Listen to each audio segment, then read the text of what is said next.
British বিরোধী আন্দোলনের সফল হতে 190 বছর লেগেছিল। পাকিস্তানের শোষণ থেকে মুক্ত হতে আমাদের 24 বছর লেগেছিল। সিরিয়ার মানুষ বাবা ছেলের স্বৈরশাসন থেকে মুক্ত হতে 53 বছর লেগেছিল। গাদ্দাফিকে সরাতে লিবিয়ায় 42 বছর লেগেছিল। ইরানে 38 বছর লেগেছিল সপরিবারের ফেসিবাদ থেকে মুক্ত হতে। জিম্বাবুয়ে 37 বছর লেগেছিল। কঙ্গোতে 36 বছর লেগেছিল মবুতুকে সরাতে।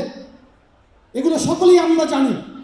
চ্যালেঞ্জ হচ্ছে পুরো জাতির মধ্যে ফেসিবাদকে, স্বৈরাচারকে হটানোর আকাঙ্ক্ষা ধরে রাখা। যুগে যুগে এই ফেসিবাদের বিরুদ্ধে যারা আকাঙ্ক্ষা ধরে রেখেছিল, হয় কোনো ব্যক্তির নেতৃত্ব, না হয় কোনো দলের নেতৃত্ব।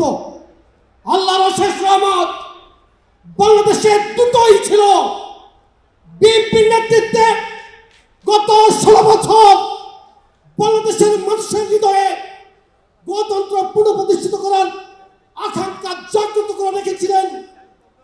আমাদের প্রকৃতি শব্দ সৌন্দর্য আর মা মাটি মানুষের নেত্রী দেশনেত্রী বেগম খালেদা জিয়া এবং তার নেতৃত্বের ধারাবাহিকতায় আমাদের প্রিয় নেতা বিএনপির ভারপ্রাপ্ত চেয়ারম্যান জনাব তারেক রহমান রাজনীতির খোলা হাওয়ায় যিনি বেড়ে উঠেছেন, রাষ্ট্রপতি পিতার উদার রাজনীতির সজ্জার বুকে বহমান, প্রধানমন্ত্রী মায়ের লৌহ দৃঢ়তার প্রকৃত স্বভাব, যিনি হাজার মাইল দূরে থেকে নিরন্তর প্রাণান্তকর দৃঢ় নীরব সংগ্রাম চালিয়েছিলেন শুধু বাংলাদেশের প্রতি ইঞ্চি ভূমির স্বাধীনতার সার্বভৌমত্বকে রক্ষা করার জন্য, যাকে সাথে নিয়ে আগামী দিনের মানুষ বাংলাদেশের গণতন্ত্রের অভিষেক উদযাপনের স্বপ্ন দেখে আমাদের প্রিয় নেতা আজকের প্রধান অতিথি বিএনপির ভারপ্রাপ্ত চেয়ারম্যান জনাব তারেক রহমান